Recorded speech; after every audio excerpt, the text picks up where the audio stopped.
Another edition of Don's Den coming to you direct from Oshkosh, Wisconsin, AirVenture 2010. And this morning, I got up to a very pleasant awakening, as I did on the very first day, a Monday, with EAA Radio and the stars of the morning shows. Fast Eddie, hey. Good morning. Good to see you. Nice to see you back, Don. We had a ball Monday. We had a ball again today. We got to do this more often. Yes, we do. And Digital Dave. Good morning, Don. How are you doing? I'm doing great. So how long have you guys been doing this? Well, I'm the junior member here. I've only been doing this since 2003, but Dave was involved almost from the beginning. Well, it's amazing the number of people on Monday morning that came to our booth over in Hangar D said, I heard you on the radio this morning. We always listen to those two nuts. I said, well, you know, they let them out every once in a while. So Not too often, though. Not too often. How about you? How long have you been doing it? Almost 15 years. I came here in 1996, and that's when they started it. You must like it. Oh, I love it. I love it. I work harder this week than I do at my real job, and I wouldn't miss it. Well, this is a real service. You know, I think what they ought to do is drop the PA system, just give everybody a radio and let them carry them around there. That'd be a great thing for us. Who all have you interviewed so far? Oh, my God. We have talked to aviation legends and all kinds of movers and shakers out there. Just this morning, we had Bert Rutan in. We've had Michael Trim from the Dominican Republic. We just had Leonard Stewart from the Bahamas. We've talked to you, the president and CEO of Air Wisconsin, and that's just today. Yeah. Who was your favorite? Oh, you, Don, definitely. Come on, without a doubt. Hey, listen, I can't tell you what a pleasure it is, not only being on your radio show, but meeting both of you.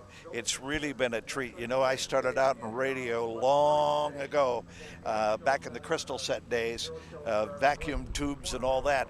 But and I signed off my last broadcast, 1963 in Indianapolis, Indiana. I was on the air up there for about 6 years. And it's always a pleasure to get back in front of a microphone, but more of a pleasure when you meet pros like you guys. So, pros? We're not pros. We do this 1 week a year. Well, you certainly put on a good act. Thanks. Don, you should get your medication checked, really. Thanks so much for having me on the air today. Don, it's our pleasure. Please come back and visit us next year. Sure. Next stop is going to be, what'd you start to say? I was going to say, come back next year. We'll embarrass you some more. Hey, we'll do it. Next stop's going to be at the Vintage Aircraft Hangar, and we're going to look at that airplane that flew in 1909 across the English Channel.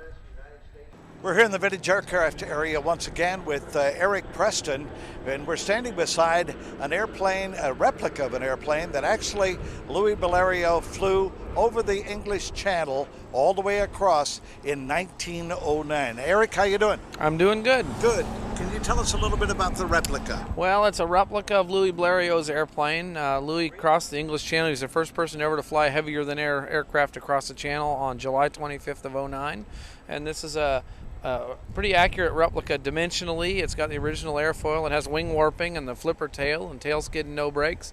But it's built 100% with modern materials. It's an aluminum airframe as opposed to all wood in the Blériot. It's got Dacron fabric as opposed to the natural fiber fabric that they used in those days. And it's got a Rotec radial engine that we've kind of antiqued, which is a current engine that's available. This was built by myself and my wife and my two 11 and 12-year-old sons with the help of Rob Bosley and his shop at Aerodrome Airplanes in Holden, Missouri. And you flew it in here? No, we don't fly it from place to place. Wing warping and cross country are a very bad mix. We have a trailer for it, and we trailer it from place to place, and then we fly it at the venues. And I haven't flown it here, but I flew it last Friday night for about 40 minutes at Broadhead, Wisconsin. How does it fly? Well, it doesn't fly really well. Blériots were notoriously good performers and with bad flying characteristics. Rob at Aerodrome, he builds a kit of this now, and he's put ailerons on the kit. And I flew the prototype aileron airplane, and you can fly that with J3 Cub skills and in J3 Cub weather. But this airplane, if I can detect air motion, I won't fly it at all. It has to be stagnant, dead calm. What was the original engine on this airplane? There were 5 or 6 different engines on this airplane that varied from a 25 to 35 horse 3-cylinder Anzani up through which was a fixed radial, up through a 80 horse Lerone rotary engine. So there were lots of different engines used on them. While the Wright brothers were pioneers here in the U.S., Blériot was sort of a pioneer in France, right? Yeah, there was a couple between him and the Wrights. This was about 5 year later airplane, just a little over 5 years, and Louis was a pioneer. But he kind of pioneered the production. I mean, in the U.S., Glenn Curtiss was the big producer of airplanes, and Louis Blériot was by far the biggest producer of airplanes in Europe. He had factories in both London and Paris. So. Well, we sure appreciate you bringing this beautiful replica into Oshkosh and allowing everyone to get a little bit of the history of the airplane. And I did want to tell everybody before we leave, I bought a most interesting book yesterday, and it's by Eric, and it's actually called Vintage Fleets 2.